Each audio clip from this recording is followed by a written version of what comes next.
Putain.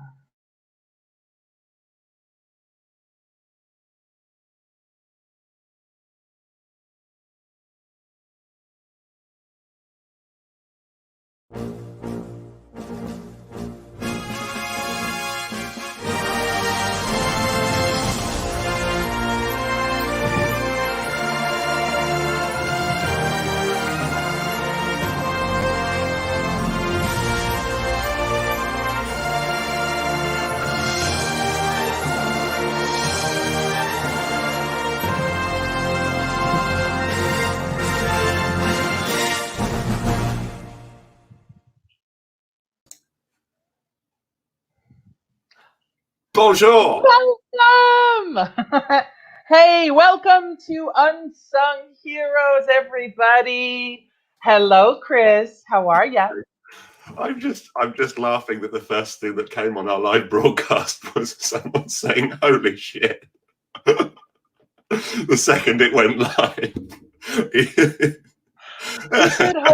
Who said holy shit? No, it just literally as it literally just went tick, and it was like the first thing. It went ticked into live mode, and then someone said "Holy shit!" So I thought I'd just draw attention to it. I am not seeing this holy shit anywhere. No, it was either Kelly or Sarah. Ah, I didn't hear it. Or you, I don't know. No. Oh, maybe I don't. Oh, maybe yes, I did. It's even funnier. It was you and you didn't know. I don't know if it was me. It could have been me. I don't know. I'm too tired. I am too tired. I have had one of those weeks. Very tired, very busy, but I'm very happy to have so much work to be able to say I am so tired from all of the work that I've had. I wouldn't say I'm tired for work. I'm tired, yes, but not. We've got plenty of work on. We're busy bees, but we could be busier. Mind you, we'd need more staff if we were busier, actually. So there is that. Yeah. Well, anyway, welcome everyone to Unsung Heroes. Before we get started, I would like to invite you to like, follow, and subscribe. And we are not saying smash, we are saying a soft press, slight press. Exactly. Just slightly press. We are not smashing buttons. A nice little fondle. Yes, a nice little. On the chin, yeah, on the chin. Yes, because we didn't ask consent. No, we didn't ask consent for that either. Oh God, stop it! We have to make sure. Sauce. Who's our guest today, Cynthia? Yes, well, our guest today is Geoffrey Platt, and it's Geoffrey with a G. And I'm really excited to have him on the show. He's a techie. He's a nerd, and you love nerds, and I love nerds too. I do. He's also got a fantastic collection of board games behind him as well when we bring him on. Yeah, I saw that too. You saw that? I saw that too. And so yeah, I'm really excited. But what I really want to hear, Chris, is your shower thought, because I know you've got a few running through your head right now, and there's a couple, and I want to hear them. I definitely do want to hear them. So please, divert me with your shower thoughts. In your tum-tum, all potatoes are mashed. So what's the point? Just have mashed potato. It's easier, less effort. What's the point? No different to your stomach anyway. I also was having a thought that. No, wait! I'm going to take this one up. I just want to say, mashed potatoes are really hard to make when you want to make them right. What? It's long to make. Whereas if you just want to do you just want to roast your potatoes, you cut them up, the big bang, boom, boom, boom, you cut them up, you fry them in the pan, and that's it. You don't have to. Mashed potatoes, for me, too much work to cook. Like real mashed potatoes. I'm talking just your hand crushing. Yeah, and then loads and loads of butter. Yeah, but you got to crush them. Oh, You it's have so to make it difficult. Oh, smooth. having some mashed I potatoes. know, I don't but like the mashed potatoes. all you gotta do is cut up in big lumpy. Who cares how big they are and how small they are? Sizes. Throw them in a hot pan, and you've got wonderful potatoes that taste scrumptiously good. It's scrumptious. I'm amazed with potatoes. I still even have hands because, like, when I'm cutting them up, I put the potato across my hand and then I just cut into it with a knife.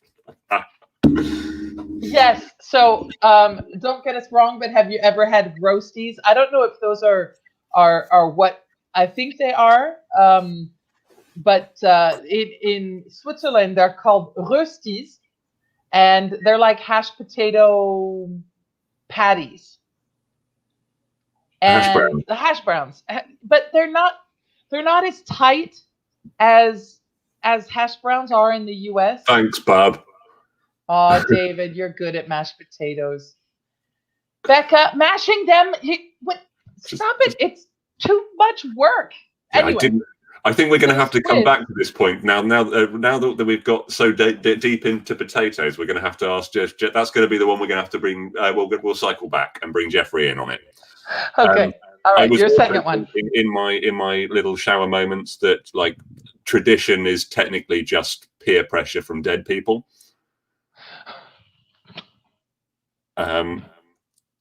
Friday is closer to Monday than Monday is closer to Friday. Yes. But that doesn't make sense. And if two people enter a house, there is a point where the house is both empty and has one occupant. How? Well, the first person walks in to an empty house and it perceives it as empty, but they're in there, but they perceive it as empty. And the second person sees that there's already a person in the house. So it's both empty and has someone in it at the same time. It's a matter of perception. It's a matter of everything. Isn't And then that everything? cycles quite nicely back into perception on potatoes. Ah, Can we get a Geoffrey? I don't know if we can get a Geoffrey. I would like you all to welcome Geoffrey Platt. Geoffrey Platt is a senior product manager at Seventh Sense. He is a media server and emerging digital media specialist. Please welcome Geoffrey with a G. And the crowd goes wild.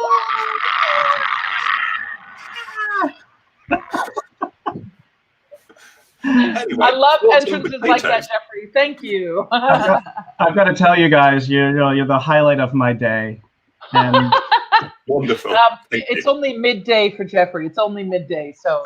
yeah, I better be careful how I say that as well, because I've had company-wide meetings all morning, so I don't want them to interpret that wrong either.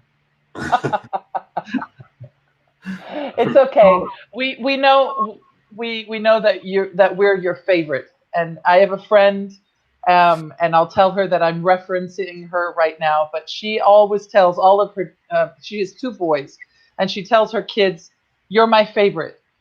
And 5 minutes afterwards, she'll tell the other kid, "You're my favorite," and she'll tell her friends, "You're my favorite," and it's "C'est mon préféré." And it's become a thing because at that moment, she says, in that moment of time when she says it, but that child is her favorite. But 2 seconds later, the other child may be the favorite. Just you never know. Well, to kind of run in line with that, my wife, I've been married. This is my second wife, so I've been married twice, but I'm her first husband. So she always calls me her favorite husband. Yeah. Even though I'm the only one, I'm still the favorite. Well, that's good. At least you have that, Yeah, at least I do have that, right? Yeah, it's true. So Chris has a shower thought that we really need you, and I need you to be on my side, Geoffrey. I'm totally pressuring you. Okay. Okay. Bring it on. Mashed potatoes. Okay. I love mashed potatoes. Go, Chris.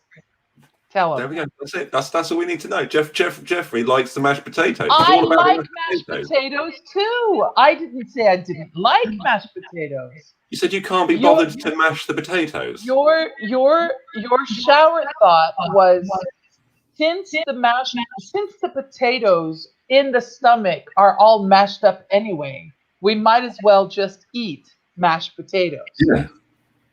And my thing is, if your standpoint is from laziness. Hi, Andy. Hey, Andy. Hey, Mr. Bates. If your standpoint is from laziness, I say that mashed potatoes are more work to cook. You can also go to the store and just get pre-mashed potatoes if you want to be really lazy. Well, what about baked I was potatoes? talking about baked potato. You can stick a baked potato in the microwave, and you can have a baked potato in like 2 to 3 minutes. True. And you just throw it in the microwave, and bang, 3 minutes, boom, you're done. You got a baked potato. I feel like there's so many things that need to be had with a baked potato, though. It's not that simple. So Doug is already mentioning too many carbs. He wishes he could eat them in any form. Doug, you should try yams. They've got less carbs. Or yuca. Mm. Go a little more exotic. Yeah. You just made me think. Oh my God! You just made me think about P.F. Chang's jicama tacos.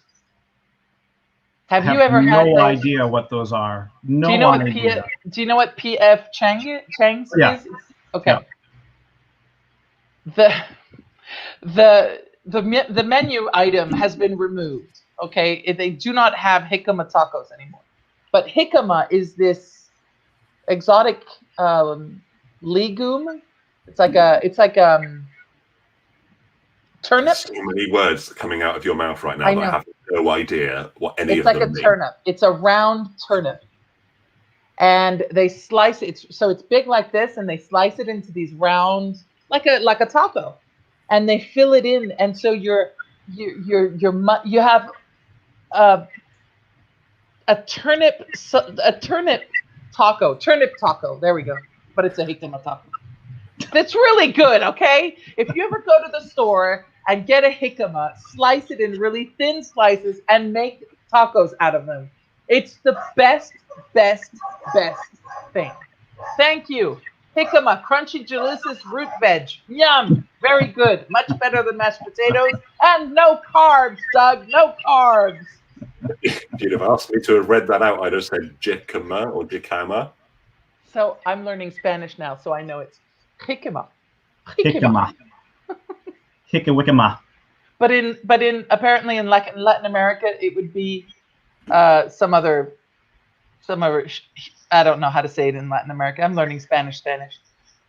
Jicama, lots of great fiber. Yeah. Awesome when truly end. It's true, Doug. Great recommendation, Doug. I need a cook in my house. You want to come over to France?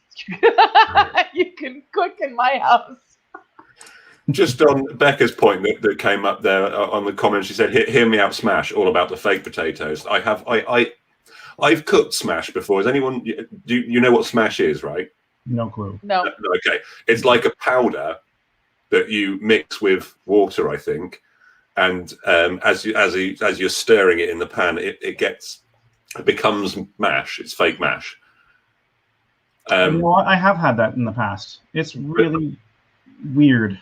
It is really weird, but what we didn't realize when we cooked it didn't look like there was enough in the pan. So I put more smash in it, and then I put more smash in it, and then we had our bangers and smash, which is sausages and mash and gravy, and it took the two of us eating it the best part of 40 minutes to eat just a bowl of bangers and mash. We went back out into the kitchen trying to figure out what had gone wrong with our lives. The pan was still on the side, just been left to clean up in a minute, and it had overflown. It was still expanding. So we just looked at each other like, we ate a bowl of that, and I'm full. And we just sat there in the most chronic belly pain for the whole evening, trying to watch a film or something, not being able to do anything about the amount of smash expanding inside of us. Oh my God. God. That's I horrible. considered tactically chundering to get it out, but couldn't even manage that because it was too thick.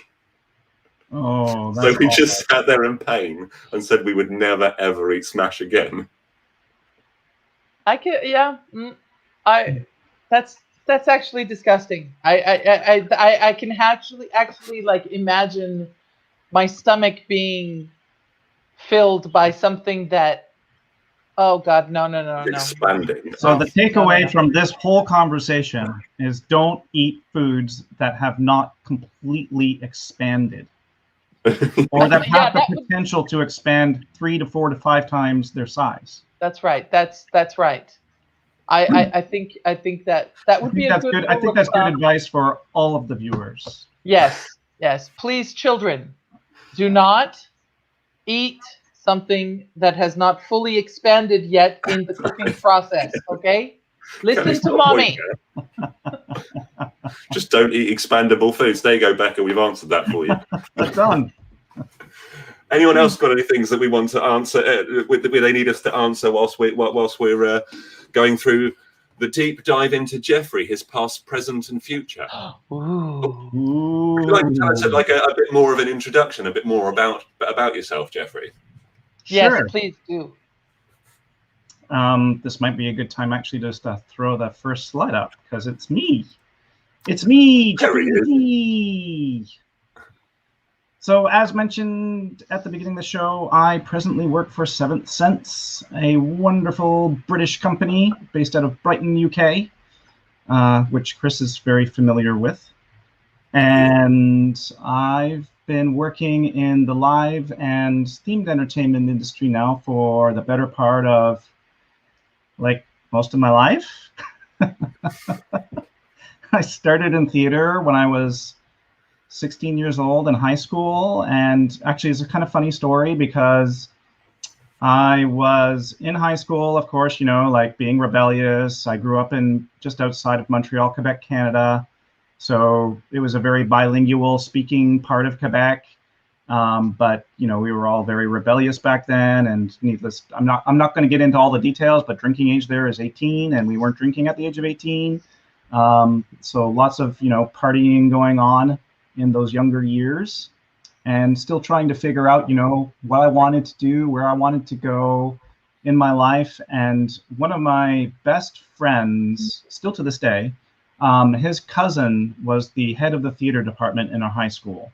And he called me up one day and said, hey, listen, I'm hanging lights and doing all kinds of different things technically for an upcoming show at the school, and I don't have anybody to help me. Can you come help me this weekend? And at first I was like, hanging lights? Like, what? This sounds stupid. I don't want to do that. But I kind of gave in because, you know, it was my best friend's cousin. So I went and started hanging lights in the theater, and I just fell in love with it, like totally fell in love with theater. And I knew right from that weekend that that was the career path that I wanted to pursue. So I kind of took over his position because it was his graduate year, and I took over his position, and I started working in the theater every weekend, and kind of took all technical production under my wing. And yeah, just started kind of helping technically produce all these shows for our drama department.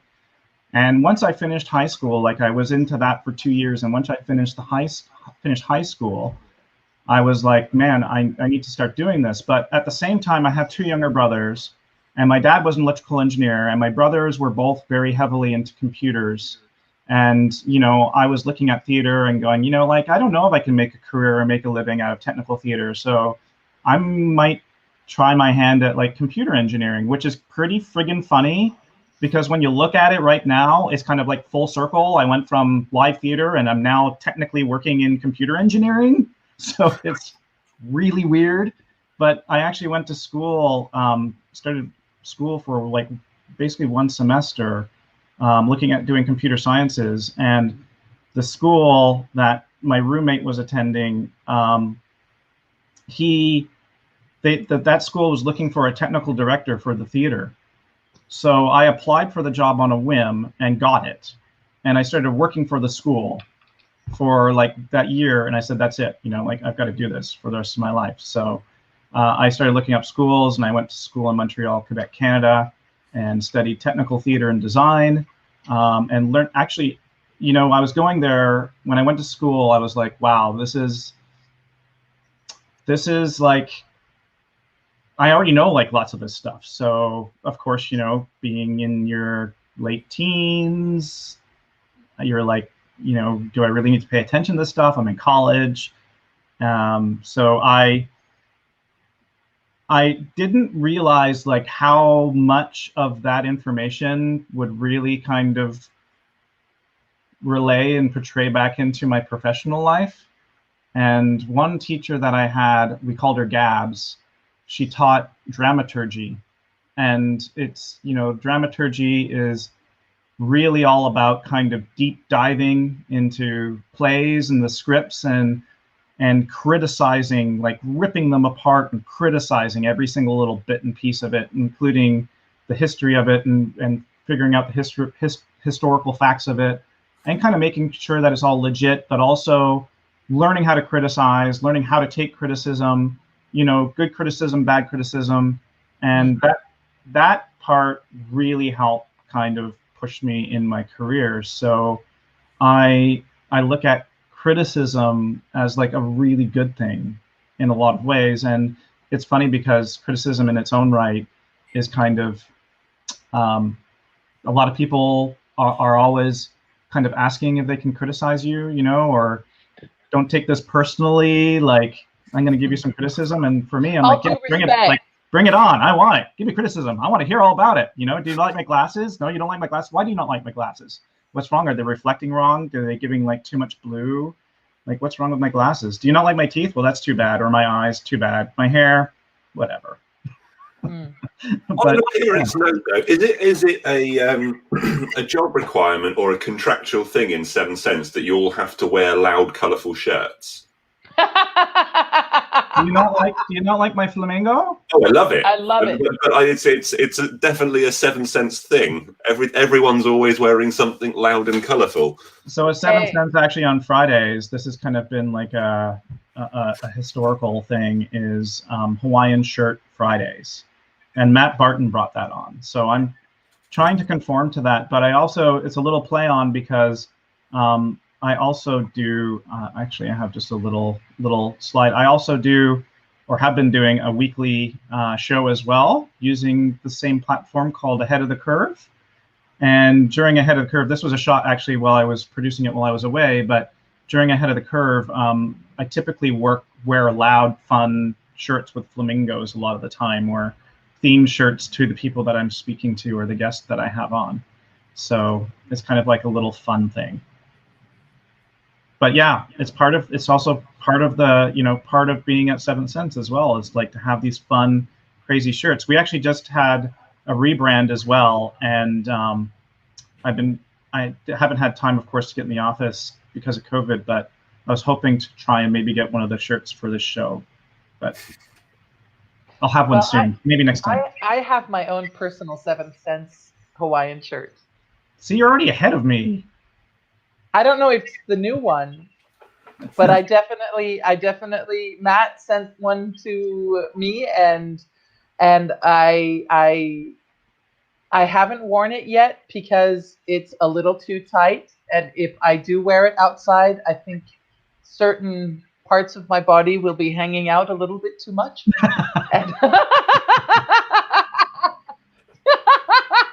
Because it's a men's sized shirt, and men are not usually doted with the certain things that would be hanging out of the shirt. Cynthia, I love how you're skirting around this. I know, my boobs. Okay, Kelly just asked what body part, Cynthia. My boobs, my boobies, my knockers.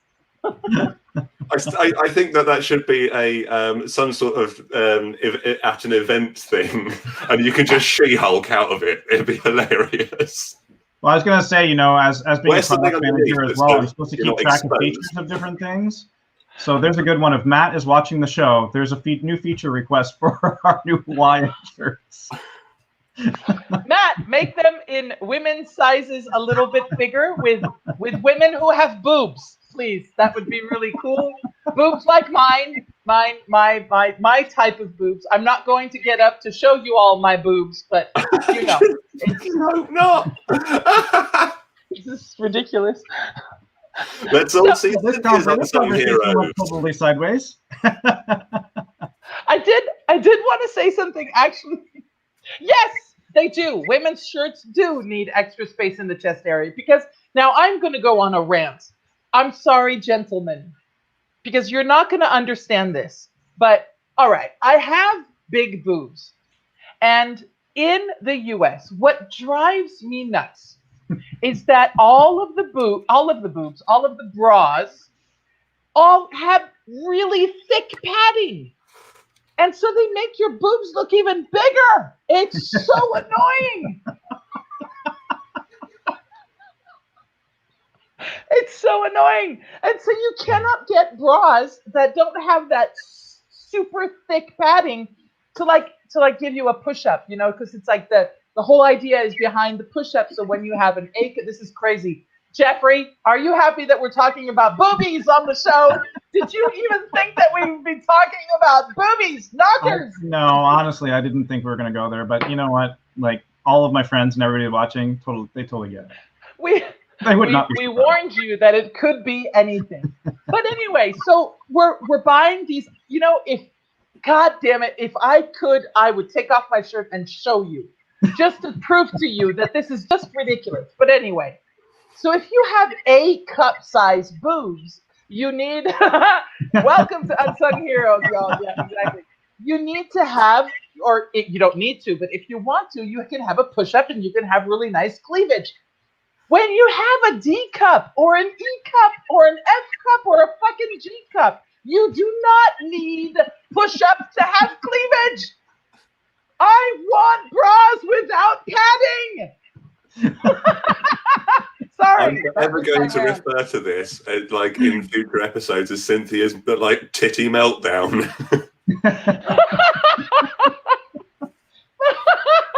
Titties. Oh, that's another one. Yes, my titties.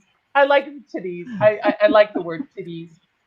Okay, can we get back to Geoffrey? Oh no. I don't know if we can pull this one back. I don't know if we can salvage this. Yes, I do. I do. I can pull it back because it is my responsibility. It's my fault. I will pull it back. I did want to say something serious though. And what about you were saying people like to criticize. Mm-hmm. And I was actually at my therapist this afternoon. And we were talking about when you see in the other person, when you meet someone or when you've known them for a while and they just piss you off all the time. And there's just something, you just don't like them. Well, essentially, in my experience, and I wanted to confirm that with my therapist, that when I'm critic of someone else, when I I don't like that with them, I don't like this with them, it always sends me back to me and what is it in them that is like me that I don't like in myself. And we all know people that hate each other or that dislike each other for exactly the same reasons. Mm-hmm. And they're not aware of it. But we on the outside, yeah, you don't like this person because of what they do, but honey, she doesn't like you for the same reason. It kind of brings back that whole idea. There was a pretty famous therapist that did a TED Talk. I'm so bad with names, but he was talking about, putting yourself into a situation where you're criticizing somebody for doing something. And he used the example of being stuck in traffic. And then somebody, those people that get into the far lanes to kind of cut you off and they start running down the emergency lanes to try and cut ahead. And you're like, man, what the hell? Like, why are you doing that? That sucks. And you get mad at them. You start criticizing them for doing it, but then you don't really know what their situation is, right? You're like, they could be an emergency, rushing one of their loved ones to the hospital because they didn't have time to get an ambulance or, something dramatic has happened. So yeah.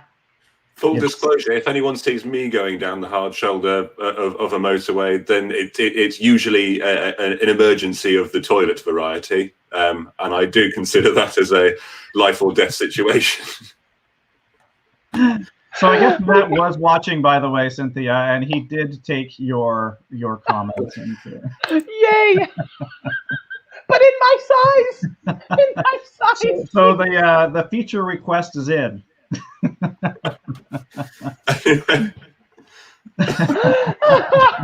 Oh my god! Oh my goodness! I'm going to try and bring this back onto some kind of, I don't know, off of the tangent. Geoffrey, for those people that may be viewing that don't know what 7 cents do, could you explain?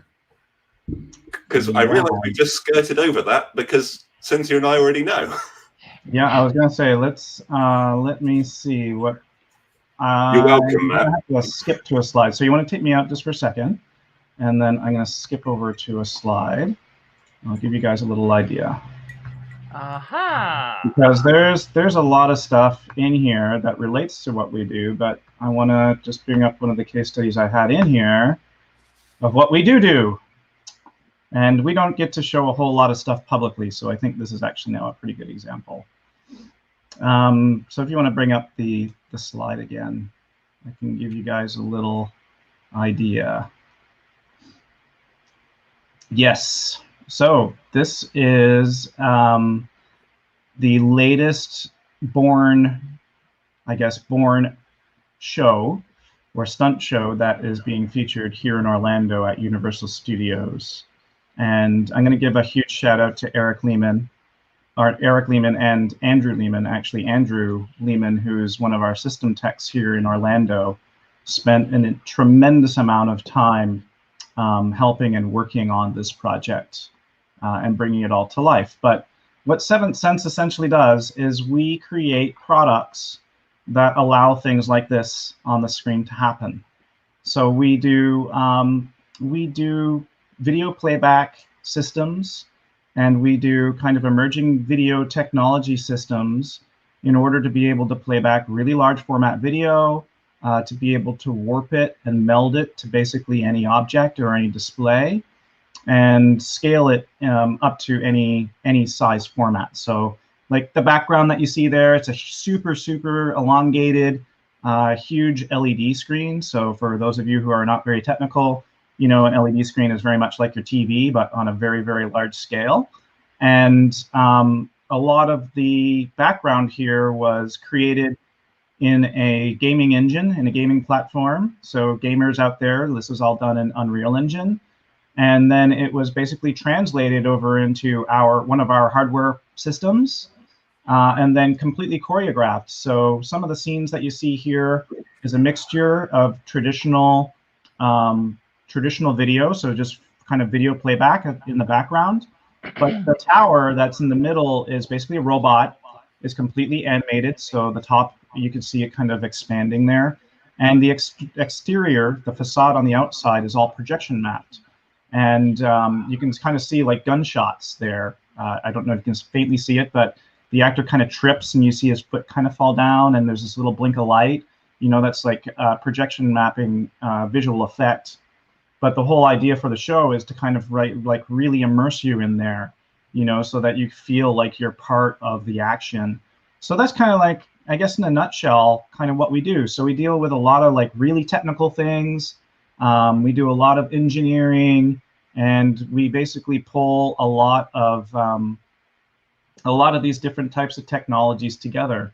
So we're basically dealing with tons and tons of data coming in from different things, and then we make that data and make that information digestible to like normal people, right? And then we do all the visuals and help with all the visuals and help with the system designs, and you know, make sure that the ideas of the creative people out there come to life in the way that they want it to. So that's what 7 Cents does. That's cool. Fantastic. And my job is basically working on a lot of emerging technology, a lot of some of the newer stuff that's coming out. And my job is to kind of help cater and create products that are forward thinking and that are going to help kind of bring these new next generation workflows to life, you know, inside of the theme parks and inside of the live event industries. Wow. So yeah, pretty cool, huh? Totally. I love nerds. It's Nerd, nerd, nerd. Yeah. I just had a thought, and I was like, no, you're not going to say that. No, I'm not a nerd at all. I mean, you know, No. I in was the just background, model airplanes. I mean, I've got I everything. see that. I've got gadgets and gadgets galore. I see that. I'm preparing in my head. I've already got a fun question that I'm going to ask you about your background, but we'll keep that for later on. Won't we now? Always.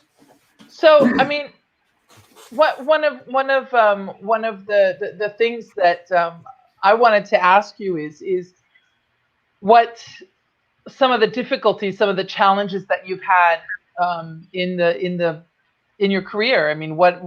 Oh my God. Yeah. Tell us all the dirt. Challenges that I've had to deal with. There are so many. It's unbelievable to even start to tell you how many challenges there have been. So I guess one of the interesting things is I came from the live events industry, and I, you know, being in theater, I kind of moved over into concerts, and I moved into corporate events, and, you know, I moved into a lot of really high profile events and shows. And working in that environment is super stressful, like right away, because you've got very limited time to produce a very large event in a lot of, or spectacle in a lot of cases. And there's a lot of pressure on you at that time. And I specialized in lighting, and then I kind of got into full production design. And I started to basically design everything from the scenery to the lighting to where the sound clusters and the sound placements would be, and the video and the visual effects and all kinds of stuff like that. That's what I ended up doing. And there was like a lot of the challenges in a lot of ways were always people related. You know, there's always technical related problems, but, you know, the people related problems are always the most difficult ones, because when you're dealing with a machine or you're dealing with software, it's not personal. You know, like they're not going to take anything personally. But when you're dealing with people, it's just a whole ball game, because when you're designing an event or you're trying to bring something to life, we all perceive things differently. And it's really challenging in a lot of ways to work with creative teams or even be a creator and try and formulate or create, you know, an event or a spectacle or an attraction or something that, you know, is what your client or what your customer really is looking for. And that's really hard to do, like really challenging. Yeah. And sometimes I think that, at least in my field, when I'm working with, you know, briefs and creative design briefs, sometimes the client has absolutely no idea what even they want, and they don't know how to formulate it. And I'm guilty of that too. I mean, I've got a friend creating my logo for Themed Experience Traveler, and don't panic, yes. And he's like, so what kind of logo do you want? And I'm like, I have no idea. He said, well, Cynthia, I need a brief. I have no idea. I feel like I'm a client in front of a bar, and there's 10,000 bottles of alcohol and 5,000 bottles of juice. And I'm like, make me a drink. Because I have no idea. The poor guy. Yeah, it's so true. You know, like going up to a bartender and seeing all the bottles behind the bar and not having any idea what you really want. Well, having an idea of what you want, but you're still not 100% sure what you want. So you're trying to describe it to them, and they're trying to figure out what bottles they need to go and grab behind them. But then you're like, well, yeah, you know what? Like, I want something kind of tangy, maybe a little sweet. You know, maybe something with a splash of citrus. Go make me something. Bartenders should, from that description, be able to make you a drink, though. Should be. But then they bring you back that drink, and you take a sip of it, and you're like, no, this doesn't really taste the way I was thinking it was going to taste. You know, I think I might want something a little stronger. Can you add a little more sweetener to that? Have you ever had a bartender slap you? Because I think that would be very annoying. That's what it's like working as a designer, though. Yeah, I can imagine. I It's can like imagine. something like, you know, those textures are a little hard. Things there are a little bit too sharp. We need to like make those a little more smooth. Maybe you can round them a little bit, you know, like that seems too edgy to me. And then you go through design iteration and design iteration and design iteration and design iteration. And then you end up right back to where you started. Most of the time. My experience of this is that there's always, as a systems integrator, that there's all of these conversations going on, but there's a sentence at the bottom that says, "But you can only make this with black coffee and cigarettes." And it's like, well, I can't give you all of these flavors with black coffee and cigarettes. You've bought black coffee and cigarettes, so that's what you've got. Oh no! But I want something citrusy, and I want like a pow, and I want a cherry in it, and I want one of those little umbrellas. So you haven't. That's not what you've asked for. Oh, but it is. Can you make it do it? Oh, I'll try. Here we go. That any better? They're like, yeah, that's perfect. That's exactly what I wanted. But that's still just coffee and cigarettes. Yeah, that's you know. Sometimes it takes like a path that you have to follow in order to get to what you really want. Like you know you want that, you know, you know that you want the coffee and cigarettes, but you're not too sure. You want to look at other options, right? You want to see what else is out there. So you work for it, and you're like, you keep trying, and you're like, you know, like it pisses my wife off to no end sometimes when we're having dinner and making dinner, because you know, she's like, well, what do you want? I'm like, I don't know, maybe sushi tonight, maybe Italian, maybe Mexican. I'm not too sure. And then it's like, oh, yeah, we'll do Mexican tonight, you know, and then we go through the process of getting Mexican, but I really didn't want Mexican to begin with. I wanted sushi. Like, that's design, right? That's the same thing that it's the same thing that I dealt with for years and years and years and years and years and years and years. And that's what we deal with, you know, inside of designing attractions and inside of designing shows and everything. Like, it's kind of the same thing everywhere. You know what you want, but you're not too sure. So you want to change it up and see some other options, but you still are pretty sure that the first thing you wanted is actually the thing that you wanted.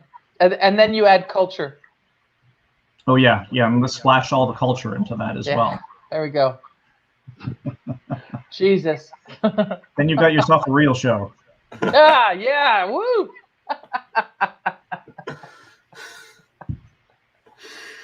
Oh my God. Yeah, I actually brought up a slide. This is kind of fun because this kind of goes through a lot of my past. This is stuff that I did. A lot of the shows that I ended up designing and working on in the past. So you'll notice there's a few people up there you might recognize. There's Adam Levine from Maroon 5 and Sheryl Crow. So there's a couple of concerts and artists that I work with, and then there's some larger events and corporate events. But, you know, a lot of these took a long time to design and to be able to produce, and a lot of design iterations and challenges that you mentioned before, Cynthia, like the show up at the top with Sheryl Crow was also an event. Like it wasn't just a concert, it was like an event, private event that was for about 15,000 people, and it was for an association called Green Build that basically set all the green building standards. So they had Al Gore, Vice President Al Gore, come out at the time, and then that had to completely transform.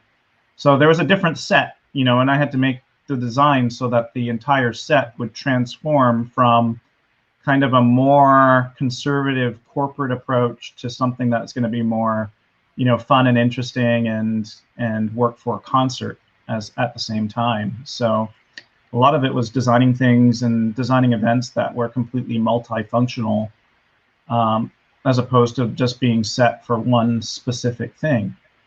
You know, like those are some of the interesting things too, I think, about working as well in the themed entertainment industry is a lot of ways you're creating environments that are multi-purpose. They're not just for the, you know, you might think of it as one, if a designer makes you feel like it's completely continuous and you're working your way through an attraction or an event so that when you go in there and when you walk out of it, it feels completely natural, the designer's done a friggin' fantastic job, like job well done.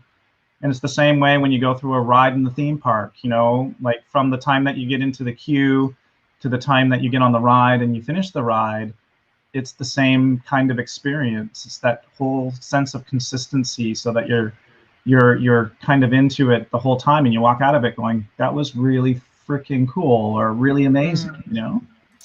So yeah, that's one of, I think, the biggest challenges, and it's one of the biggest challenges of also being in product design, you know, as well as there's a lot of similarities, you know. It's like creating workflows and creating products that have workflows that work well for, you know, like as many people as you possibly can make it work for, and make it appealing for people to come to and for people to work in, so that the experience that they have when they're using a product or they're using something for an attraction, you know, it feels comfortable and the workflows feel right when you're there. You're not like pulling your friggin' hair out at the end of the day going, this is a piece of junk, this sucks, I never want to use it again, you know, like this is stupid.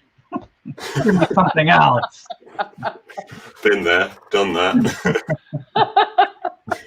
So other than giving yourself answers to the problems that rack, like, because I go through it too, where you can spend weeks on one problem and then go, that's how you fix it, as opposed to just giving yourself one of those answers. Like what would be like something that Geoffrey now would tell mini Geoffrey before he was starting out? Run away. You should have stayed in engineering. Well, maybe not, because I am in engineering technically right now. Be a chef, be a cook, open a restaurant. I don't know. Chefs don't have it easy. That's a stressful environment as well. I don't know. Be a punishment is what I'm seeing here. Live off the grid. Really? Live in a log cabin. No technology in the middle of nowhere. Like, I don't know. That's a tough question. Like, it's a really tough question. I would say, you know, the biggest thing really that I've probably told myself in the past is, I don't really know. I don't know what I would tell myself. Like, there's a sign behind you that might give you an idea. With caution. Don't panic. Exactly. I think that's really good. I should have that one like right. I have a wall right across from my view here, and I think I should really put that up there. Don't panic. Everything will be okay. Just get Geoffrey and the team to design you a new product of your glasses, and then just have it on the inside. See, there you go. Just when it starts seeing your blood pressure rising, it just flashes up on the inside of your glasses. Don't panic. or I could have this like this I don't know how you know, like an not an EpiPen, but the things that the diabetics have when their blood sugar is low, and have this alarm that just gives me, I don't know, drugs when I'm panicking too much. Just a spoonful of cocaine pops out of it. That's exactly where my. Well, if you're panicking, Valium, you really don't want cocaine. I wouldn't know. I'm terrible with understanding drugs. I don't understand like how you take most of them. Don't get into trying to learn. How about we say that? I don't want to. I have a very addictive personality. I don't go into the live events industry. Don't say that, because my son is in the live events industry, and it is honestly one of the things that I'm worried about. But He does not have. You know what? All I can say is it's gotten a lot better now than it was, back in the past. Kelly, I do know that you don't inject marijuana. That's one that I do know a little bit about. Yeah. You thought we injected marijuana? No, I said I know that we don't. Okay. Kelly's comment in the private oh goodness private chat thing. Oh God. All right. So we already talked about we already talked about tatas, and now we're gonna get tatas. Oh, that's a good one. You want to divert. I just have to show you I'm eating chocolate. I saved this one. That looks delicious. I want chocolate. It does. It looks like a mini. It looks like a mini titty. Oh God.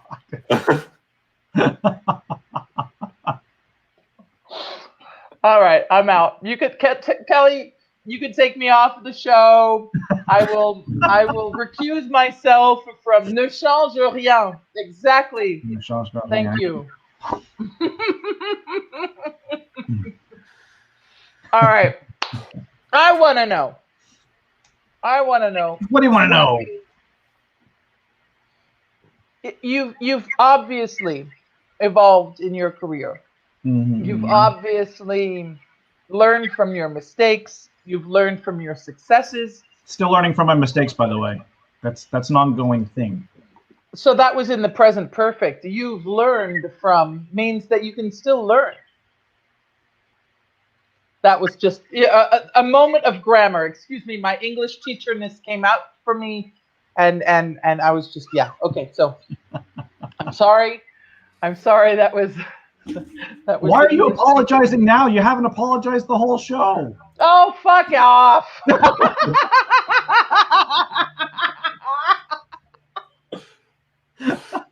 At the moment, I feel like Cynthia does have a maypole of a point somewhere, but she's just fluttering, dancing around it now with one of those ribbons in her hand. Just I'll get to it when I fancy. So there, yeah. You were going to ask a question, and I was going to ask a question, but I've been interrupted. Yes, thank you. What was the hardest lesson that you have learned so far? Oh my God. Screw it. I'm out. Peace. I'm out. The hardest thing lesson you've learned. Oh. Don't inject marijuana. Marijuana? You have to call it marijuana. I think the hardest lesson that there's a couple of hardest lessons that I've learned, because they kind of on scale. One of them really plays into the don't panic on my door for sure. Don't panic. It's not going to kill you. Everything is going to be fine. Just keep pushing forward. And I remember a lot of my live event days and designing a lot of shows, there were definitely a lot of very stressful moments, because I design stuff, maybe going on a site and having a site survey, or I might design something blind where I'm just getting information from the venue that I'm designing in and not have ever physically seen things. And I got into situations where you'd have to change things instantly, or I get into a venue and I'd have all this custom design scenery or these custom design pieces that cost the client tens of thousands of dollars, and all of a sudden they don't fit. You're at that moment, you're like, shit, what do I do now? Yeah. And it's hard because you've got to think on your feet and make some pretty radical and drastic changes and kind of work things through with the customer or client. But in the end, you're still going to come out of it okay, and you're still going to be alive. And it might suck at the moment, but it makes you stronger, I think, in the end. And knock on wood, so far, even with those big mess ups, I've come out of it pretty fortunately and been able to resolve a lot of those problems, or adapt to the change. But it's hard. That part of it's super, super hard. is not going off the friggin' rails and going into a full-blown panic attack. And I'm actually a pretty anxious person, so I can fly off the rails pretty damn easily in some cases. But I've learned to try and keep my cool, you know, and try and just like not really worry about things as much as I used to worry. So that's probably like one of the biggest lessons that I've probably learned, and hardest lessons that I've learned throughout the course of my career. That part's been like really hard, really hard. And I know I said I had a second one, but I can't freaking remember now. I'll probably remember like, you know, once this afternoon or this evening when I'm driving or something. Well, listen, you prepared a bunch of media for us to show. So I really want to see more of what you do. I think we would love to. Yeah, don't speak for me, Cynthia. Let me say I'm interested too. Fine, go ahead then. Give your opinion. Don't go down the girl on me. Show us what you do. Oh, yeah. So that's me. I'm out.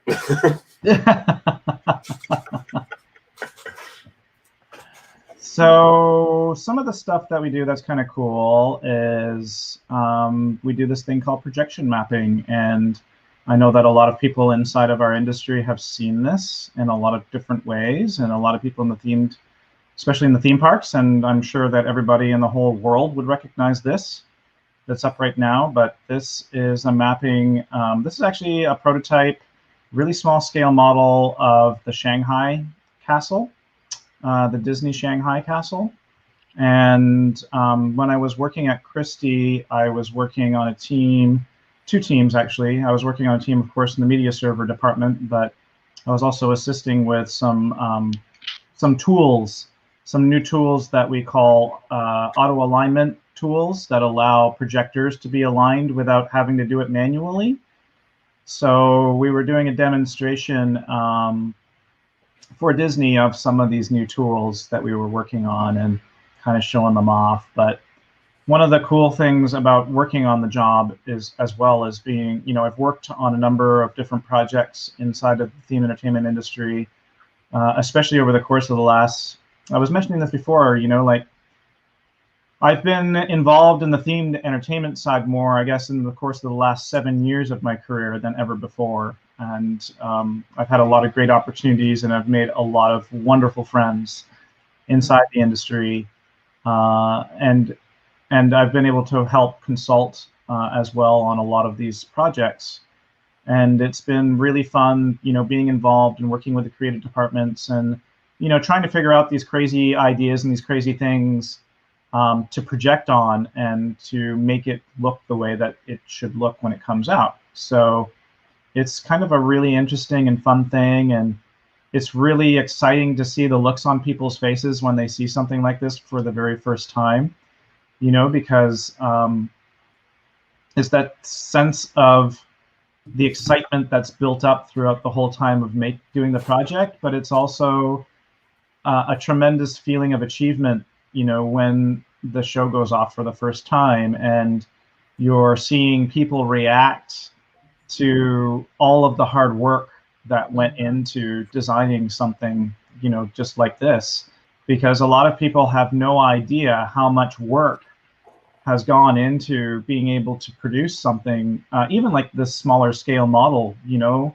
this was months and months and months of work just to be able to create the software and the alignment system to be able to even demonstrate something like this. And it's just a small little piece of the pie, you know, as an end result for being able to produce something like this inside the theme park, which is pretty crazy. One of the other ones I was going to bring up really quickly is this is another project I worked on a few years ago. This is actually really cool, and it was one of the most challenging projects, in all honesty, I've ever freaking worked on in my life. I almost kind of hope I never see anything like this or work on anything like this again, but I probably will. I was tasked to try and come up with a solution to projection map a animatronic or robotic animatronic, same thing, robot, basically Optimus Prime, and it sounds like, yeah, that's kind of cool, and that's not a really big deal, but, well, it is a big deal, but, you know, he transformed from a truck into this robot, and he went through an animated scene, but the biggest challenge was he sat on a parade float. So we've now got a transforming robot that sits about 23 feet up in the air. He was about 12 meters tall. Wow. Actually, my math is very, very wrong there. So he was more like 30 feet tall-ish. I think he was 12 meters, 10 meters. I can't remember. Doesn't matter. Math. Anyway, or maths. So I'm trying to play into the English grammar, right, Cynthia? Yeah. Wouldn't dare correct you, sir. You carry on. But yeah, one of the biggest challenges, like here, was trying to design a reliable tracking system. All of the maths that would, you know, be able to play back time and time again, be completely reliable, and, you know, be pixel accurate to be able to map a moving robot on a moving parade float, you know, night after night. And it was extremely challenging. Worked with Bart Cressa actually on this. You guys might know Bart. He does a lot of the content work for Universal Studios, and this was one of the pieces of this project that he worked on, along with a whole bunch of other stuff. But yeah, it was super, super, super challenging. It was tough. It was tough. Wow, that's incredible. Every time I come and do this show, I'm always amazed at the talent. Just, I'm not worthy. I'm not worthy. Genuinely thought your brain stopped working there mid-sentence, Cynthia. Honey, my brain stops. My brain goes into glitches all the time. It's glitches and titties. Glitches and titties. Exactly. I mean, who doesn't like them? Everybody likes them. Let's just be straight. Glitches or titties? Well, not glitches.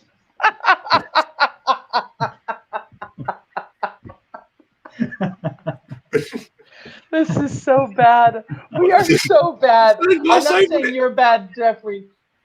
Unsung Heroes. We are so unruly. We should call the show You are Unruly. so unsung.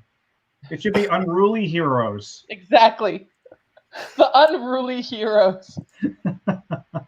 We should change the name of the show. No. We are the unruly heroes that are celebrating the unsung heroes, all of our guests. We can't just expect everyone to be as unruly and as nightmarish as we are. Oh my God. Starting a live broadcast by swearing. Yeah. Oh my goodness. It would be horrible if everyone were as unruly as we are. Ugh. Anyway. Unruly. Yes, the Unruly Heroes. Can you guys really be called heroes at that point, though? Yeah. Should we just stop it at the unruly? The Unruly.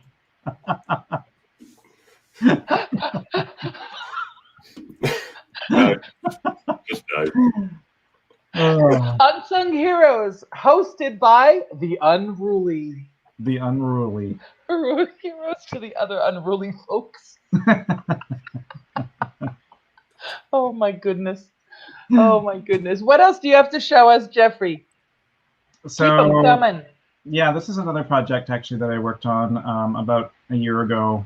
I assisted in helping with the technology and some of the input for the design work of the Hard Rock Hotel that opened in Fort Lauderdale. I know this is more location-based, but you know, whatever.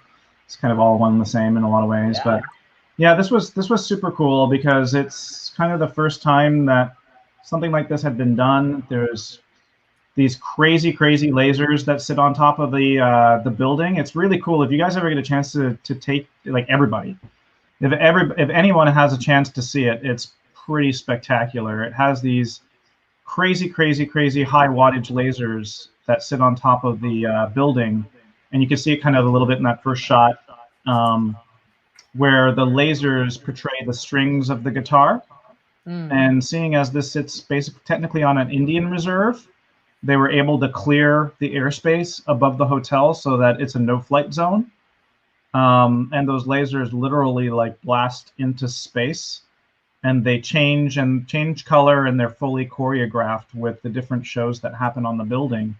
But the building is built in a way so that all the like basically the video display are these single little strips of LEDs that are strung in between each of the sections of windows or floors on the building, including the guitar strings. And the technology that I ended up helping with is also fully interactive. So it can take different sensors from the outside and be able to like do different things on the building. So for example, you could put a sound sensor around the swimming pool, and by the time everybody kind of jumps in or makes a splash, it picks up the splash sound and then makes ripples go up the side of the building.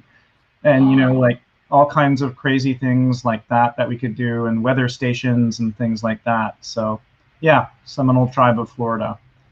So yeah, that was a really, really cool project. You know, quite a bit of pressure, of course, again, from the time it was built. So from the time that picture was taken in the upper right corner to the time that the building went live, it was within a year's time, probably a little less than a year's time for them to complete the building, install all the LED product, and then, you know, get everything basically tuned in and ready to go. And I was working for a wonderful creative company out of Montreal at that time called Float 4 that also produced a lot of the content and the media for the building as well. So that was really a really awesome project. Probably should shout out to DCL Boston as well, and Jeff Grant's team, who helped with the overall design and fabrication, a lot of the custom fabrication for all of the AV equipment and AV stuff. So that was a really, really cool project and a lot of fun to work on. What else do I have? I have a few of them kicking around. Oh, this is actually really fun.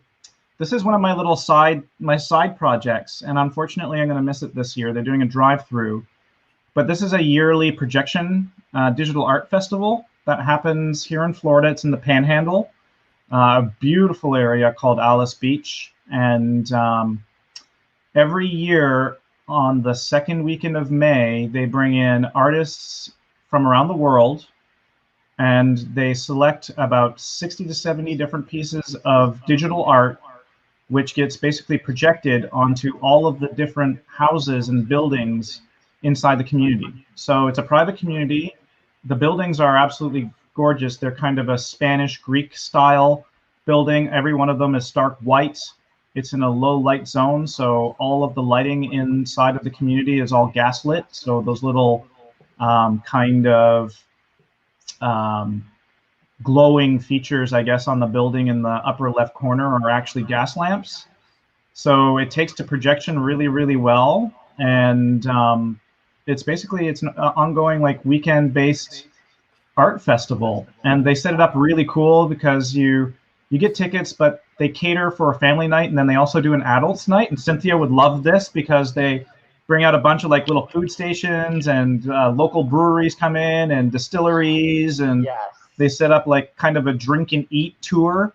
So as you walk your way through the festival, you get to taste different, taste test foods and drinks, and yeah, near Panama City. So this is one of the things, like this is like a passion project for me. So I've been involved with them for the better part, I think, of 4 years now, almost 5 years. And I participated as a judge. I participated as an artist.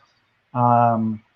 And it's a passion project for me. And it's just a fun experience to be able to like show people what technology is capable of doing, and to completely transform a complete town into a location-based experience is pretty friggin' amazing.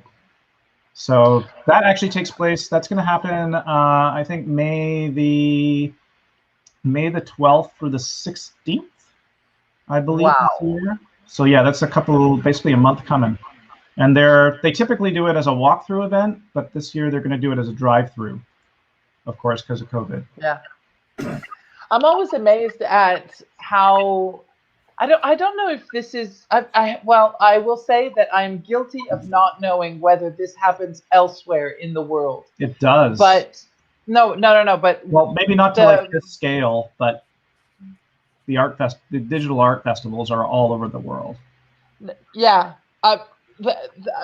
what I was going to say is things like Christmas Tree Lane. When you go into people that live there, their homes become these backdrops to just the most amazing decorations, and some of them go like so far on Christmas. It's not the same as Christmas Tree Lane, obviously, because the people that are living in the homes are not decorating their own houses. But I can just imagine the pride of the people that live there, and that their homes become the backdrop to, or their homes become art. And I think that would be, I would really actually love to live in an area that does that and have my home be. Well, you have to move to Alice art. Beach, Florida, then, because they do that like all over the time. They have all these different events that go out through the year, and they have art galleries that are basically part of the town, and art features around the town, and it's stunning. It really is stunning. Doesn't sound like a cheap place to live. Low light because of sea turtles. Yeah, totally low light because of sea turtles. Wow. Oh my I actually have a sea turtle tattoo on my leg. Yeah, dude. Cowabunga, dude. I'm Dory. This was a fun project in conjunction with another content company called Super 78. They're based out of Burbank, California. They also do a lot of stuff, of course, for the theme park. But this was one of the exclusive events for Electrosonic. They were hosting basically these events every year, and we ended up. I was working with Christy at the time. Ended up going out and working with Super 78 to projection map the castle as part of Burbank's. This is Burbank's head office, or sorry, Electrosonic's head office here in the U.S. And it was a lot of fun actually to work with the teams there, and we had a lot of fun playing with all the different architecture and the facade on the building, and bringing it to life. So working with that team was definitely a lot of fun. And they had this was going back, I guess, probably about 5 years ago, 4 years ago. Yeah, about 4 years ago, 5 years ago. And Super 78, inside of their concept suites and stuff, did some fun stuff with VR. And you could basically, preview a lot of the content, do content previews in virtual reality, so you can get an idea of what's going to look like in person. And it was really cool working with them and being able to preview. Actually, the first time that I went into their system and put the headset on, I got total vertigo. I was like, just totally like, I had to preview for a few seconds and get an idea, and then like lift the goggles up, get readjusted, and then put them back on. But it was really crazy. It was super immersive and super fun. Wow. What else? Oh, this is kind of fun. So this is over at the Kennedy Space Center, and this was interesting. It doesn't look like much when you really look at it. You're like, what the hell is that? But the Kennedy Space Center went through a whole kind of revamp for the 50th anniversary of the Apollo space mission last year. And one of the things that they want to do was they wanted to beef up all the attractions, right, inside of the exhibits. And this was called the Moon Boot display. So they wanted to create an experience that made you feel like you were walking on the moon through projection. So they contracted us to build this experience using projection. So we were projecting onto the floor, and we had to figure out how somebody could step on that surface and leave an imprint of a moon boot.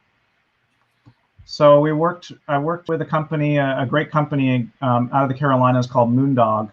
another really good 3D animation and content house, but they also do a lot of contract work for some areas in the themed entertainment industry. And we ended up figuring out a way so that you can actually step on the floor and leave an imprint of a moon boot, you know, so it felt like you were walking on the moon. And it was really neat because every single time you place an impression, you can kind of see it a little bit on the side and maybe a little bit more in my video. I don't know, it's got audio. So this is me after I finally got this thing up and working. And as I walk around, you'll see that I'm leaving boot impressions on the moon surface as I was walking. So every time I take a step, I'd leave an impression, you know, of the moon boot as you're walking on the moon. And it was really neat to work on. And the tracking was real pain in the butt because we had to track where your foot was. So every time your foot would land, we'd have to know exactly where your foot was in space. And then we had LiDAR, these like 3D scanners that hung from the ceiling that would track your shoulder so that we knew which direction you would be in. And this was an exhibit that was made to be able to have this was made to be able to host about 25 people at a time. So you could have up to 25 people within that space leaving their impressions of their feet. It didn't come out perfectly like all the time. So, you know, when you planted your foot, sometimes it might land sideways, like the boot would be sideways, but most of the time it was actually pretty accurate. So it was a small project, but super hard to pull off. Wow. Yeah. I'm definitely going back there. I was there in 2018, I think it was. I was in Houston. I went to Houston for the 50th anniversary. I was in the mission control room that they had renovated with the original carpets, the original chairs, the original computers. The room that the mission control room that they had on the tour was entirely the old mission control room from the first moon landing. And so you're sitting in the control room and you're seeing this video and I love space stuff. And without being very knowledgeable, I'm just amazed at all of this. And it's so cool. I definitely want to go there and leave a moon boot. I do. I that the whole is concept cool was like so shit, simple Geoffrey. and so cool, but the execution was super hard. Yeah, I can imagine. I can imagine. Wow. There was a lot of nights and a lot of days spent trying to tweak this system and make it work the way that it was supposed to. Mm. A lot of developer and development time in the background with computer programmers pulling their hair out, trying to fix things. But yeah, that was that. You guys already saw that one. Oh, and then I used to do, like, I like to harp on this a lot because I think a lot of people always ask me like what you need, like how do you get into this and what do you do, and what's really important. And I can't tell you or the viewers enough that education is the key, like to learn and to educate yourself and attend trainings and, basically just kind of beef up your skills. And I had a wonderful time actually working when I worked for TMB, representing Hippo and working with Hippo directly in helping them with training courses as well, and helping kind of get people up to speed and showing people what this technology is capable of doing. And it was, it's just so important to be able to host these things and show people what is capable, and what you can do and how you can get there. I just want to say thanks to Doug. He said loves seeing the moon boots that way. Super fun. And yeah, thank you for the acknowledgement. But yeah, education I think is absolute key to I think to just about any career. I don't think the education really ever stops.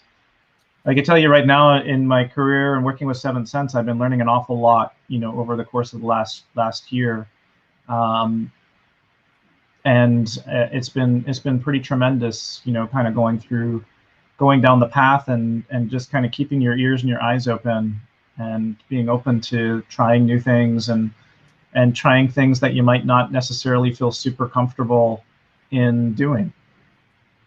Yeah. I'll go back to my wife, and I have an 11-year-old daughter, and I think everybody everybody who has kids can relate to this. But when you're like young and you're like, let's get back to the mashed potatoes. When you're young and you're still experimenting with food and you don't necessarily like food, and you're spitting out mashed potatoes because you think that they're grainy or whatever, your kid, and you just don't like them. Well, I look at education that way. Like, you don't like it, but you need to try it, right? You need to try bite. You have to try bite those potatoes, or you have to try those flaky potato powder things that you put in there and eat them and ingest them, and your stomach wants to explode. You're not going to ever do it again, but you tried it. And try everything once kind of jam. And I agree with that. Well, I mean, not everything, but yes. I do agree. Yeah. So Right. I think that's like a big takeaway for me is just like, try it. You might feel uncomfortable. You might not like it, but at least you've tried it. And you never know with things that you might find that you really, really, really do like. I can go into another story, but yeah, probably shouldn't. Well, why not? Skip into fun questions. Oh, we can. I'm just putting my foot down because I want to do fun questions. Okay, fun questions. I'm half the hosting team, so I'm allowed to just be like, let's do this now. I think you guys have covered me enough. I mean, the only other thing I had to show you was my dogs. Oh, we didn't even talk about that. I'm on a bit of a sad one today because one of my cats is missing. Aww. I want to introduce my pets. The other one is, she's there. You know what? I feel super, super bad because I didn't actually introduce my cat. I have my dogs here, but I don't have my cat. No one ever likes the cats. I like cats. I like cats. I have a cat. Oh, there's a little kid. So that's LB. That's LB and Solo. So LB's our Chihuahua or Chihuahua. And he's not doing very well right now. He actually has a little slip disc in his neck because he took a tumble. Oh dear. And, yeah, so he's hanging. He's on kind of bed rest right now. So he's a little bit loopy, but he's an awesome little Chihuahua. And he's not a typical Chihuahua. Like he's a type of Chihuahua that is like, Chihuahuas are kind of like known to be single person, kind of like super yappy, like annoyance. He's still a little bit yappy, like when the delivery trucks and stuff come by, but he's usually pretty chill, and he's like an anybody's dog. He's the sweetest thing. If you sit down on the couch, and even if he doesn't know you, he'll be on your lap before you land. Like he is there on your lap. He's super cuddly, loves to get snuggled. We always joke because whenever we have friends or people come over, we're pretty much convinced that he'll just go home with anybody. Like if you show him love, he's just going to leave with you. He's just going to go. And then Solo is a dachshund, and we call him Solo because it's a fun, nerdy reference, of course, but he's also so low.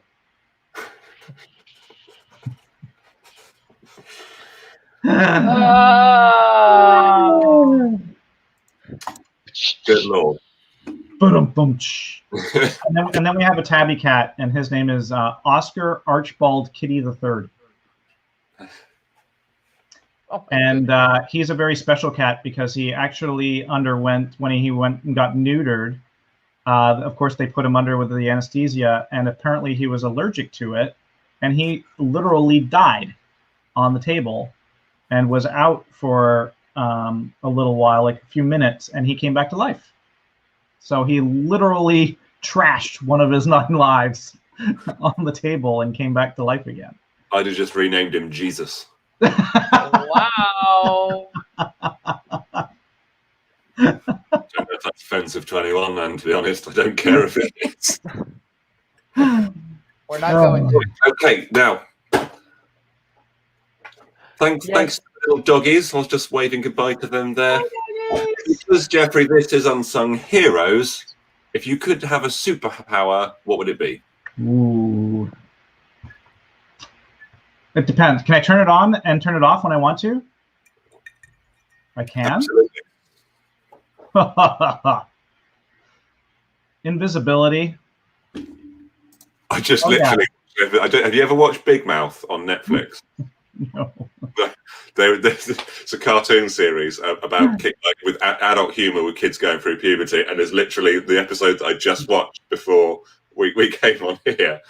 I'm like, do I even have to explain why you'd want to have invisibility that you could turn on and turn off whenever you want to? I think invisibility would super suck if you couldn't turn it back on. Oh, he had to fart to turn it on and off, which I just thought was hilarious. Have you ever watched Ren and Stimpy? Oh, a long time ago. They sort of freaked me out. They had a superhero named Powdered Toast Man. And whenever he would take off, he would fart a cinnamon trail, like a poof of cinnamon trail to fly in the air. And that was Powdered Toast Man. Oh man. Horrible. Horrible. Yes, it would be absolutely, it would suck to be invisible forever. So I appreciate the need to be able to turn it on and off. Cinnamon wind. I mean, are we serious? Yeah, look it up. Powdered Toast Man.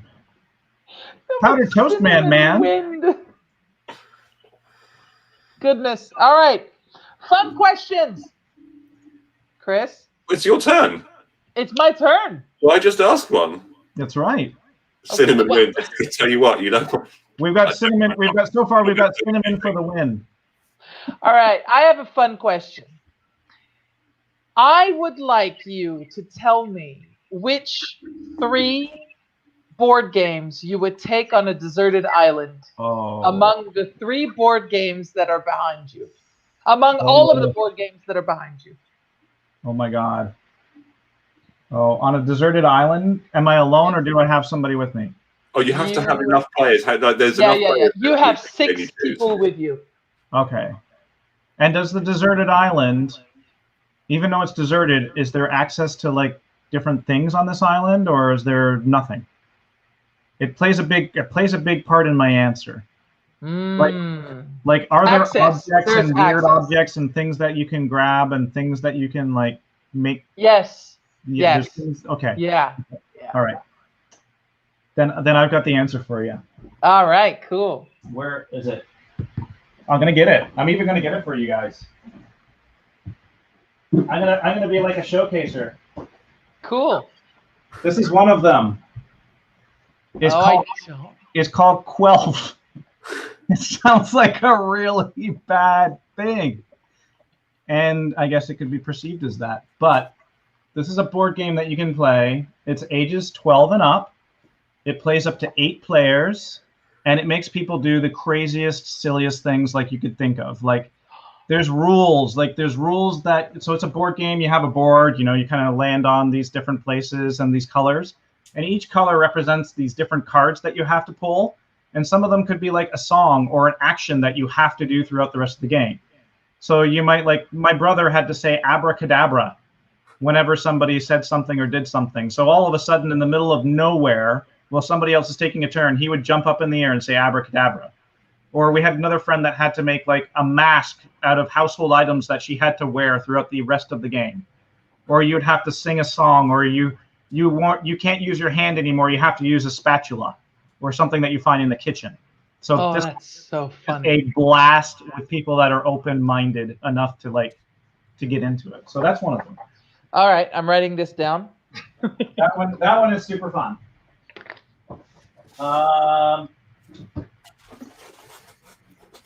Other board games to bring on a desert island. Oh my God. That is such a hard question. Such a hard question. And from the looks of it, choosing only 3 is going to be an issue with you. Oh man, like so hard. There's so many good games to pick from. I also like this is funny because it's a cat game. There's a cat on the front of it. This is one of my latest favorites. It's called Calico, and it looks super, super, super timid. It's like this little tiling game, and it's got these little quilts that you make, and little buttons, and little kitty cats and stuff that you place on the mat. And it looks super chill, and like there's nothing to it, but it breaks your brain. It's a brain breaker. This thing will break you in the way that you think it will break your brain. It just, Oh man. All right, I'm writing that one down. It's like this pattern. It's like this game that you have to do. You've got objectives. You've got to make like color patterns, or you've got to take the patterns that they give you and put them in certain ways. And oh my God, yeah, I was actually cool. I have that. Bears versus babies, anyone? I don't have that. That's great. And throw the burrito is a favorite of mine as well. I love that. Oh, another really awesome, fun, I can't say it's like number 3.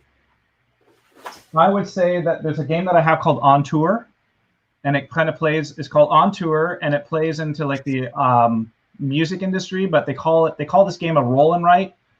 And you're supposed to like place numbers throughout different states and different areas in the country, and basically make the longest path across the country in this loop. And it's really frustrating sometimes because you're writing down these numbers to make this path.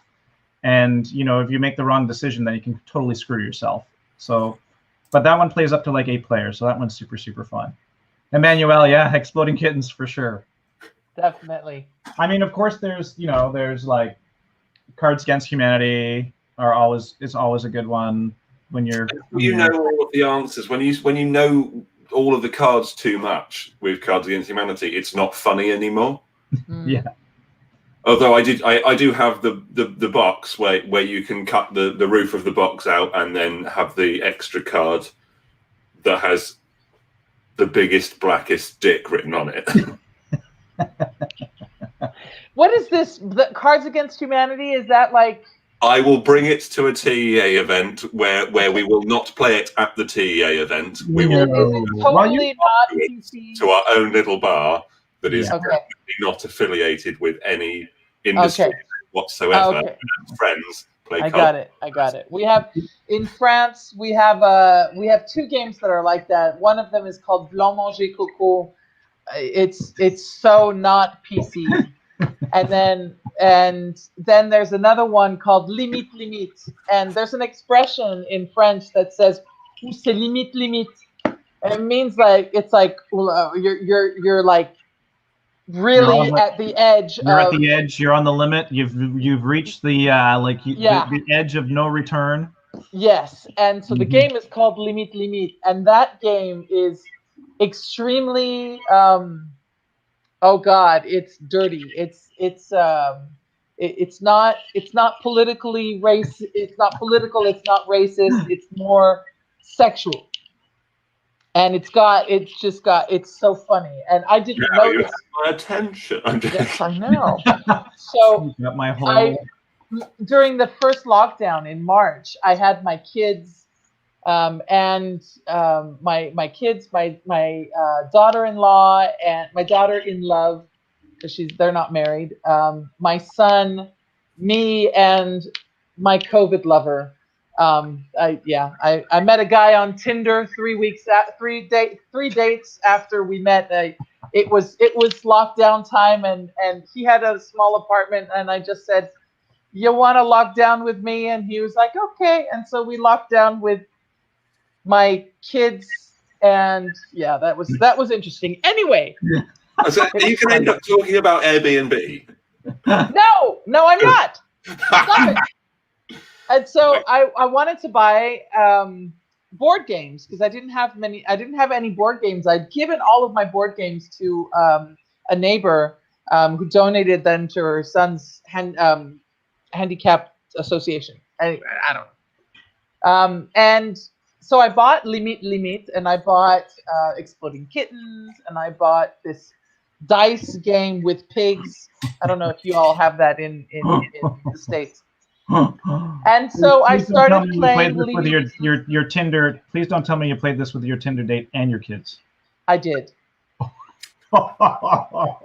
So my kids are old. They're 23 and 21. I don't think that matters in the They're context. still your kids. I know. It was so funny. Because you had my oldest son was like already he was having a hard time because I was living with this COVID lover guy, and he was like, Mom. But my youngest, we lived together, and so we have this sort of entente. Yes, he was my COVID lover. I called him my COVID lover. I, for the record, am not the COVID lover. I am not. No. His name was Pascal. We're naming it as well. Jesus Christ. Oh my God. And so we're playing this game, and I'm realizing that. And for the record, I am not Pascal. I am not Pascal. Oh my God. Oh my goodness. And so, well, I realized that they were mispronouncing certain things, and I didn't even think about it. And my son asked the question with the words that were filled in, and I just said the right way to say it. And both of my kids looked up at me and were like, Mom, how do you know how to pronounce that word? And I was like, Was it not playing now? I'm not saying the word. That's so bad. I will have that decency to not say the word. Really? It was hilarious. You are telling me. I don't care if you tell it. I will say it privately to you, but not on live TV.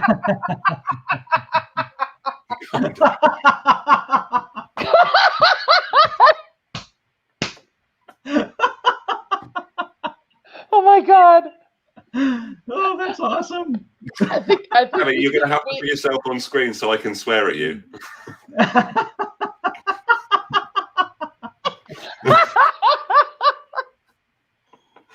Oh my God.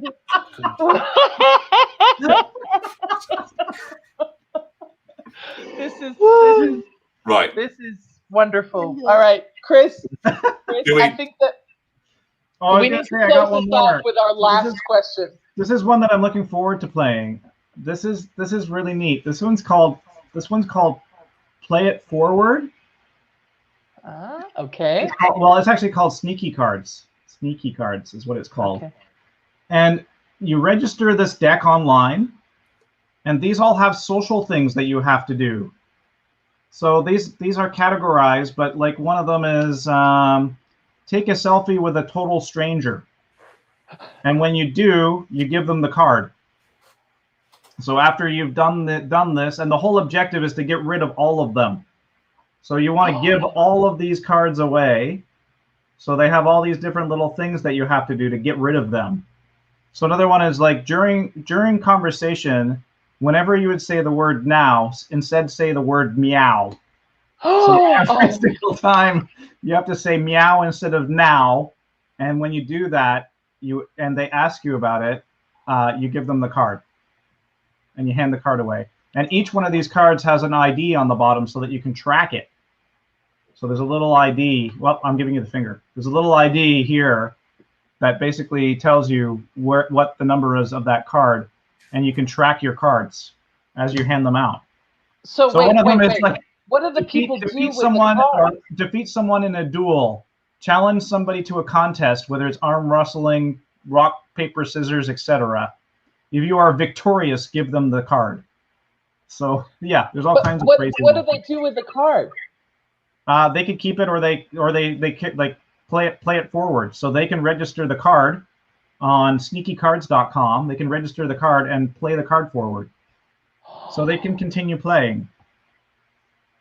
And like there's other things like I'm getting that. A mission objective to connect. Give this card to someone who shares your middle name. If you don't have a middle name but always wanted one, it is now Stacy. So if you don't have a middle name, your name is now Stacy. So that's called sneaky cards. So I'm looking really forward to like when COVID starts to lift. This could be really fun, and probably really fun for an icebreaker. You know, like if people are not familiar with each other, you could kind of hand a few of these decks off to like people on the staff and say, get rid of as many of these as you can. Definitely. Don't get got. Very similar premise, but you play in a group of people. The game ends when someone wins it, and you get little nailed it, failed it cards. You have a little wallet that you keep on you at all times. Nice. And then you've got like David wins this all the time with me because every time someone says to me, "Guess what?" I say, "What?" That's literally one of the things, and it's in every each time you play it. If you can get someone with "Guess what?" and it's always me. And you get stuff like get a player to fire a rubber band at you, make up the name of an illness you had as a child, get a player to search it on the internet. And that's the kind of crazy that it is, and you don't even know that you're playing, or you completely forget that you started the game, and then someone goes, "You got." You know? That's so bad.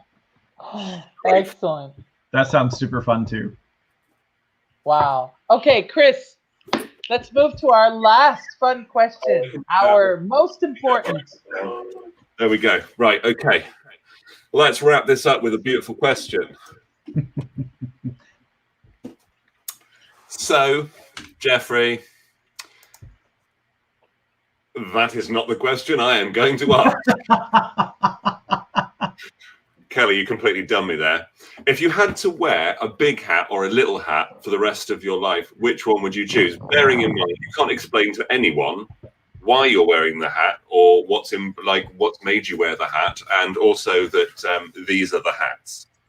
And you can never take them off. Oh yeah, you can never take them off. I have to pick the top hat. Big hat. Big hat. Any particular reason for big hat? Well, you can see all the board games around me, right? You want to be a Monopoly man? Monopoly man. Love it. Awesome. No one plays Monopoly with me. Actually, that's a lie. Everyone plays Monopoly with me once. Yeah, I also learned my wife is like a closeted Monopoly tycoon. And I got Monopoly because I used to play it a lot when I was little and young. And I had fond memories of playing with like one of my childhood friends with Monopoly. And I was super excited. I got, this Monopoly set, and I bring the Monopoly set to the table one night and we play. And I'm like, "Hey, babe, you played Monopoly?" She's like, "Oh, yeah, I played Monopoly." She didn't say anything, right? So we play Monopoly and she whoops my butt, like totally solidly, like creams me in no time flat, like just wipes me out. And I looked at her, I was like, "We're never playing Monopoly again. Like, that's it. You've ruined Monopoly for the rest of my life." I feel like that's what I do to other people, but I don't necessarily do it just by being good at it. It's my interpretation of the rules, I think. If someone's landed on, if I've landed on someone's property and owe them rent, I will do everything I can to encourage them to roll the dice quickly so that the go is over, and therefore I don't owe them rent and they haven't noticed. You're like, "What are you talking about? I never landed there." And it'll be I'm not above holding some cash up and just look at all my cash and all my properties and taking all of the attention away from the board that I can. Yeah, I mean, my wife's got this down because she like sneaks everything, and she doesn't have everything laid out. She's got like neat little stacks and stuff. Like, she's a home organizer and does home organization, so everything's really nicely organized. But you have no idea what she's got. Yeah. Until it's way too late. Until you're done. It's over. And what's the other one? Oh, the other tactic that people don't like that I do is if I've got enough properties, I won't put hotels on them. I'll put 4 houses on, because then no one can buy any houses anymore because I need all the houses. Oh, you're mean. I hope my wife isn't watching because she'll probably steal that tactic. Well, there's no rule against that, and it says you just can't. Like, if there's no more houses, you can't build any houses. Like, why wouldn't you build a hotel? It's like, well, I'm stopping you from building houses. Might be a weird interpretation of the rules, but it's in the rules. If all the houses are being used, you can't build anymore. So I'll weaponize the Monopoly rules against them. This is why no one likes playing the game with me. Chris, I don't know if I want to play any game with you after that one. Yeah. After that moment, There's other fun ones. That one is particularly weaponized. Okay, maybe I don't want to play a competitive game against you. That's probably That's fair. I think David would agree. I'll play Limit with you, Chris. I think that would be fun. But we're going to end up with 2 suitcases when we go to our next event together with different games, all the different games and shit in one, and then close in the other. Like, right, let's win this off and just go play games all the day.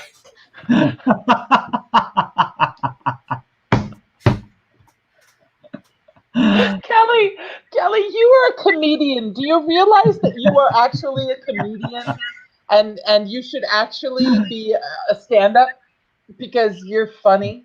You realize that? So she's behind the scenes, but yes, she is hilarious. All right. I'm now Cinnamon Wind. You are now Cinnamon Wind, darling. Powdered Toast Man. Oh God! Oh my goodness! Listen, I think we're going to close off the show with that. And David, I can only imagine how frustrating playing Monopoly is with Chris. Geoffrey, thank you so much for being on the show. It was a blast. Thank you, guys. It was an absolute pleasure. It was super fun.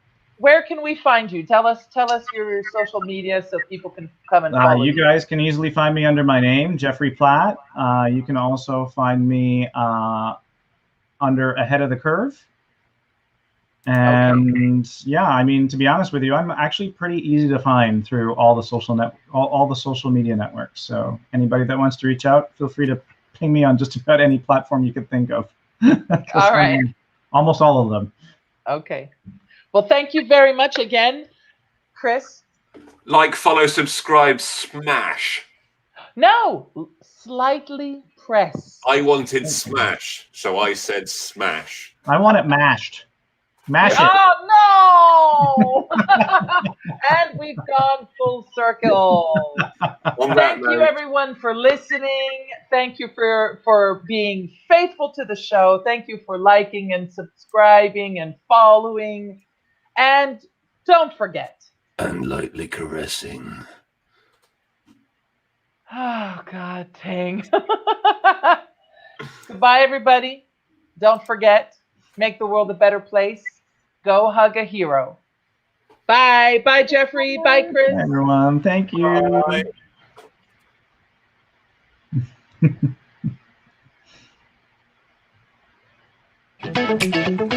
Bye.